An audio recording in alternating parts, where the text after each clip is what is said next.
Hello and good evening. We interrupt this broadcast for a special report. Breaking news has struck as Soviet forces have crossed the border into what was formerly referred to as Finland. Soviet forces have now moved swiftly to the south, encircling Helsinki and capturing the capital. As a result, Soviet forces have now gathered the technological superiority on both advanced artillery as well as increasing their understanding of advanced and improved factories. It is anticipated that the Soviets will, within the next several months, develop what some are calling a massive defensive force. There are concerns, though, however, that other means may be at their disposal. We will continue this broadcast with a very solemn report of what is being referred to as the French disaster. Reports are coming in that the French have refused to surrender in Aquitaine despite the recent developments of German forces attacking to and fro in the countryside. Our special news correspondent out of Paris has given a report, and we will now brief you on the situation with Betty. Oui, monsieur, the situation in Paris is what some are calling confusing and cheeseless. We are looking at the situation with Aquitaine. There are no forces to defend the area, but we are hoping that we can hold out a little bit longer as the British continue to mount offensives. Concern has been positioned, though, as reinforcements are what we call not on the way. We will continue to hold out as long as possible, and we hope that the BBC will continue to maintain correspondence on our behalf. In the meantime, we will continue to enjoy our cheese and wine as Prime Minister Irish has kept us well fed. Thank you, Paris. We appreciate the broadcast update. Back to you in London. All right. Well, despite the recent developments, German forces are continuing to maintain their presence in Germany, and it is expected that further updates will be given within the next few days as developments continue. Another recent development outside of Paris, and we are going to rotate to a better position as the camera does not have a good angle.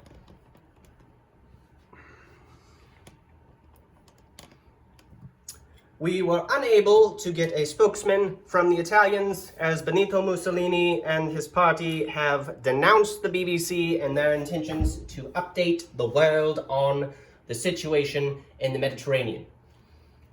The Greeks have reached out to the British embassy requesting further reinforcements to maintain that the Iranians can hold out despite the situation at hand with the Soviets in Azerbaijan and northern Iran. We do realize we have not covered the full story, though, in the Med, and we will continue that now. The situation in the Mediterranean is what are some calling as dire. It is expected that the French fleet will completely abandon itself off the coast of Syria within the next few hours, as supplies are running short. Forces in Tripoli have begun to mass, as some are calling a mass annexation is nearly upon us.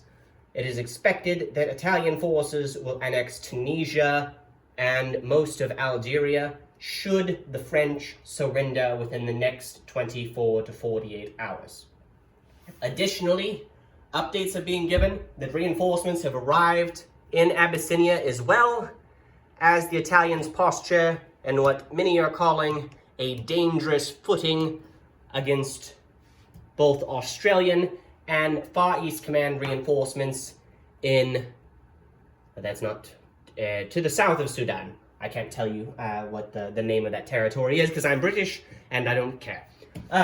Additionally, we are concerned that there may be developments to the south and Turkey.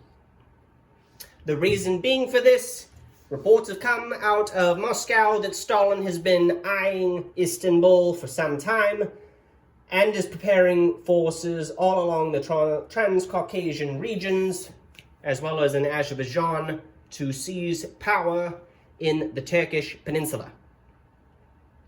This has not been confirmed by the Soviets. They have denied such allegations, and as a result, the Molotov-Ribbentrop Pact has been extended to some degree. Additional updates are maintained in Europe that Bulgaria, Romania, and Hungary are refusing to join the Axis in what is being called the refusal of the coup. Yugoslavia maintained its independence, citing that if the French shall fall, they shall fall with them. It is also expected that German forces will continue to move out of the regions that were once war zones and potentially into more border situations.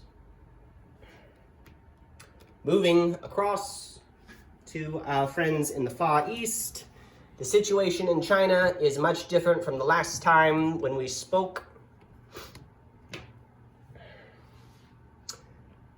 Recent reports have come in that the rails in Xinjiang have delivered yet again Lend-Lease from the Soviet forces of Moscow.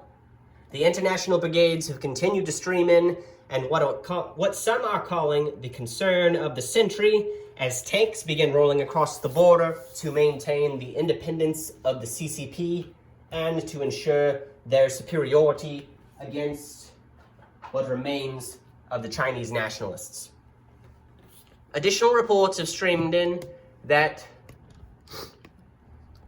a border dispute may take place within the hour in the territories of Yunnan and Sichuan. Many have grown concerned that an attack is imminent by the CCP. As a result, reinforcements have been sent in by the nationalist forces after being rejected with their proposal to ally themselves with the Allies. The League of Nations deduced that such would not be given, nor would it be allowed. Red cubes have mysteriously and unequivocally appeared in China along the coast. No one knows exactly what these cubes are for. Some have dictated that maybe they are a new means of production. Others are saying that they mark the territories for something sinister. Nevertheless, we shall come to find out what these cubes are soon enough. The next update that we also have is for Suyon.